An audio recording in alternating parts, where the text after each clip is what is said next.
I joked. If we were the same age, I'd visit you every night. She looked straight into my eyes and whispered, "Does age really matter when two lonely hearts finally find home?" I didn't know her answer would change my entire life and risk everything I thought I knew about love. Nursing homes were the last place anyone expected love stories to bloom. But for Ethan Price, a 33-year-old physical therapist, with a gentle voice and a quiet sadness behind his smile, this one began in the most unexpected corner of Briarwood home. Every evening after his shift, he passed by room 214, her room. Margaret Hale, 62, silver hair that glowed like moonlight, and eyes that held a whole universe of stories. She wasn't frail, not in spirit. She laughed louder than anyone, noticed everything, and always saved him the last butterscotch candy from her small bedside jar. She had lived through battles, divorce, losing a child, rebuilding her life twice, but somehow still looked at the world with softness. Ethan admired that, maybe a little too much. It began as a joke. He was massaging her stiff shoulder, and she sighed dramatically. If only I had someone who visited me every night, someone who actually listens. Ethan laughed to hide the warmth rising in his chest. If we were the same age, he teased, I'd visit you every night. He expected her to giggle or scold him playfully. Instead, Margaret went still. She studied his face with a depth that made his pulse skip. Then she whispered the 6 words that would burn into his mind. Does age really matter, Ethan? Her voice wasn't flirtatious. It wasn't mischievous. It sounded wounded, like someone who had been told too many times she was too old to matter to anyone. Ethan felt something tighten inside him.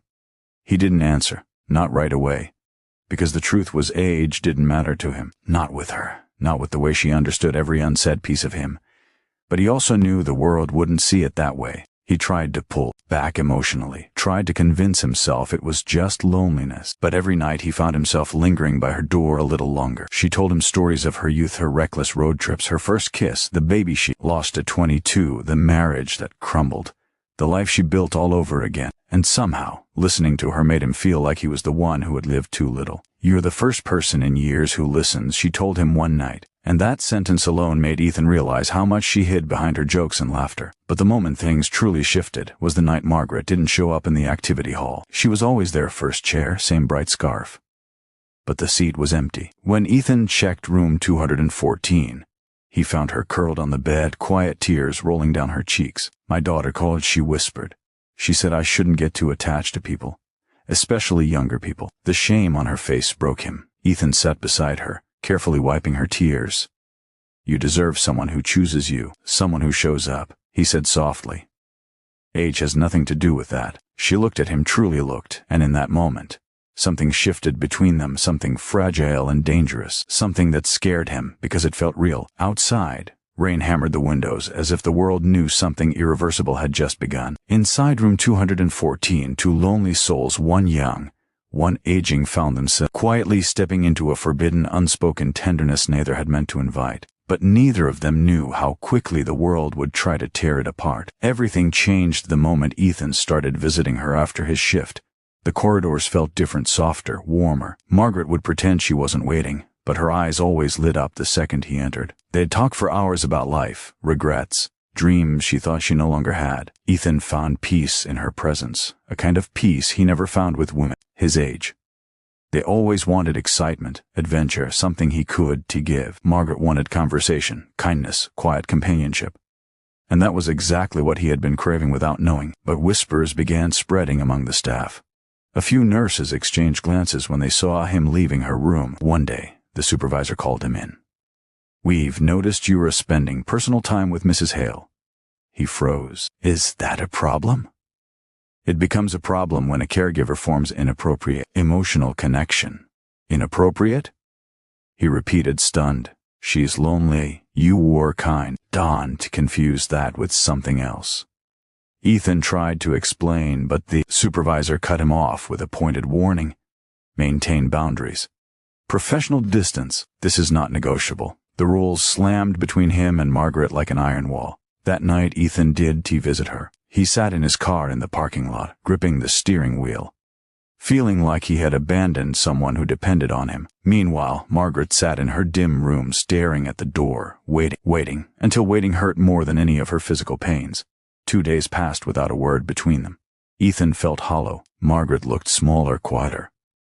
Finally, he found her in the garden, wrapped in a shawl, staring at the pond. He approached cautiously. "Margaret, I am sorry." She didn't look up. "Did I do something wrong?" The tremble in her voice shattered him. "No, they told me to keep distance." She swallowed hard. "Because I am old? Because they don't understand."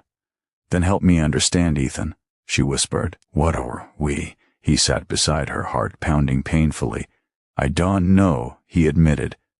"But I know I care about you, more than I should." She turned toward him slowly, tears gathering. "You're the first person in years who makes me feel alive." He reached for her hand. She did. Pull away. "I don't care about your age," he whispered.